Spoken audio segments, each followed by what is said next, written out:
J'ai fait un petit cœur.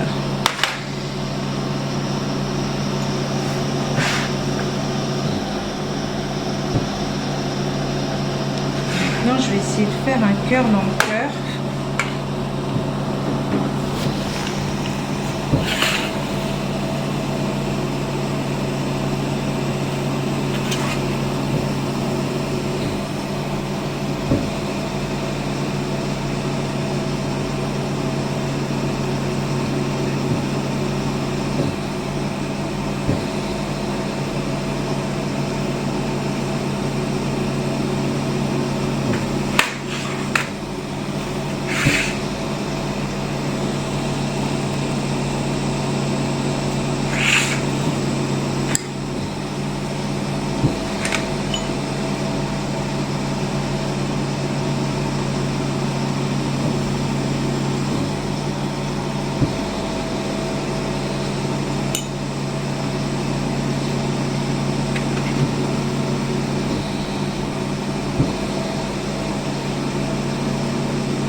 C'est un rondrin avec une matière qui permet après de faire glisser la perle et que je chauffe, et je vais faire donc une perle cœur. Donc je prends la petite baguette et je me mets au bout du chalumeau parce que c'est moins chaud. On va y aller progressivement. Et après, je peux me rapprocher des bus.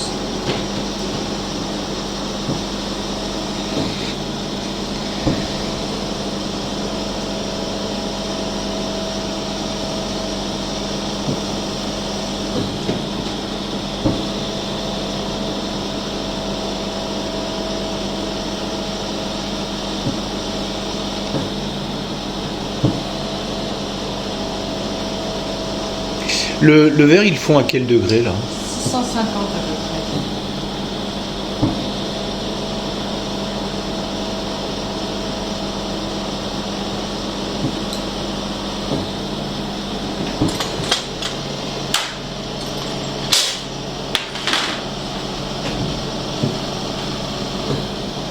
Donc quand on travaille, même quand on fait des petits motifs, ce qui ne va pas être le cas là parce que je vais faire quelque chose de relativement simple, mais quand on fait des petits motifs, il faut toujours faire attention à continuer de réchauffer la masse parce que sinon, si on oublie, on entend.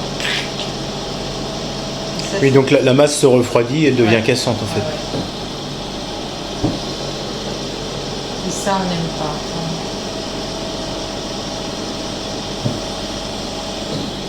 On peut rester 2 heures sur une perle au chalumeau. Donc au dernier moment, il faut faire attention parce qu'on est fatigué de se concentrer pendant 2 heures et c'est à ce moment-là qu'on fait des bêtises. La barre rouge que tu tiens. La baguette. Ouais. Oui, la baguette, oui. Donc c'est du verre, c'est ça? Oui, c'est du verre. C'est du verre de Murano, ça. Du verre de Murano. D'accord. Qui a quelle particularité? Très belle couleur, solidité. Voilà, c'est déjà pas mal. Et le verre de Murano, il est fabriqué avec du sable. Alors il y a plein de choses, il y a de la chaux, du sable, des oxydes de métaux, etc. Mais le sable, c'est le sable de Fontainebleau. On reste local. On reste au local, c'est beau, hein. C'est-à-dire qu'en Italie, ils viennent chercher du sable, on appelle ce sable de Fontainebleau.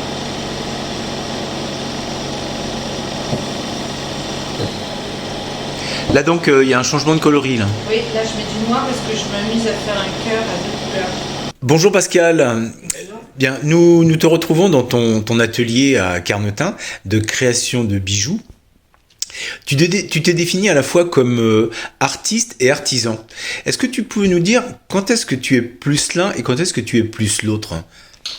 Alors, plus artisane dans le savoir-faire quand je suis au chalumeau ou quand je suis dans le montage du bijou. Et plus artiste à la conception. Quand j'imagine, quand j'évoque mentalement ce que je veux faire comme bijoux, comme perles, à ce moment-là, oui, plus. D'accord. Donc en ce moment, l'essentiel de ton actualité. Alors déjà, tu ne travailles que le verre, c'est ça? Oui, ici dans cet atelier, oui. Mais sinon, j'ai travaillé d'autres matières et je continue à travailler la terre, faire un peu de modelage, je fais un peu de sculpture. Mais ici dans cet atelier, c'est le verre essentiellement. D'accord. Oui, on voit tout le matériel, les chalumeaux, le four qui est là, les bâtons de verre. C'est vrai que bon, il y a tout ce qu'il faut pour travailler le verre. Et donc ce goût pour travailler le verre, tu l'as depuis longtemps ou c'est une activité qui est plus récente? Alors, c'est une activité que je travaille le verre depuis maintenant presque 20 ans, entre 18 et 20 ans. Avant, je travaillais le bois. Comme j'ai dit tout à l'heure, je travaillais aussi la terre. Mais en fait, le verre, je suis arrivée au verre pour diverses raisons. J'ai toujours travaillé du bijou. J'ai toujours fait du montage de bijoux et à un moment donné, j'ai voulu faire mes propres perles pour gagner en originalité, on va dire.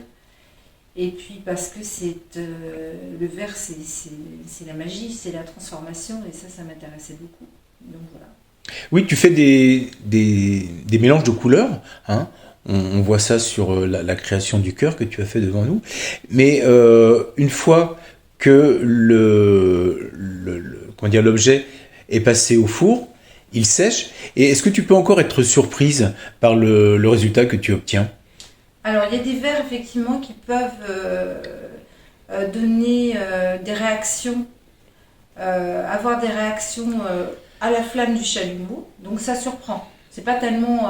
le four, ça n'apporte pas grand-chose. Le four, il est juste là pour homogénéiser la pièce. Mais la découverte, c'est surtout quand tu travailles le verre et que tu vois des réactions entre les différents verres. Et voilà, ça dépend d'objectifs de départ, quoi. Bien. Et est-ce que tu as comment je pourrais dire, une actualité? Là, je vois que il y a plusieurs cœurs dans ton atelier. Oui. On arrive à la fin janvier, donc la mi-février avec la Saint-Valentin arrive arrive rapidement. Est-ce que tu suis cette actualité? Oui, ben oui, tout à fait. On a des petits thèmes comme ça qu'on reprend tous les ans. Les cœurs, ou les cabochons à Noël, enfin des choses différentes. Mais ça, c'est le côté régulier. Mais on est quand même toujours surpris parce que je ne fais jamais deux fois la même chose. Donc même si j'ai un thème, là le thème c'est le cœur, effectivement comme tu disais, en ce moment je suis plutôt là-dessus. J'utilise des vers que je n'utilisais pas avant, j'essaye de faire des petits motifs, un cœur dans un cœur. C'est ce que j'ai essayé de faire là, on verra si ça sera réussi ou pas. Je me débrouille toujours pour que ça soit créatif en fait. Ok. Et tu travailles par commande ou tu proposes tes produits? Les deux. Les deux. Donc on peut t'appeler, allô Pascal Véran, est-ce que vous pouvez me préparer tel bijou pour telle occasion par exemple? Oui, oui, tout à fait. En général, les personnes viennent à l'atelier, choisissent leur couleur ou apportent un tissu en me disant ben voilà, j'aimerais bien un bijou pour aller avec ce vêtement. Et donc, oui, ça j'aime beaucoup.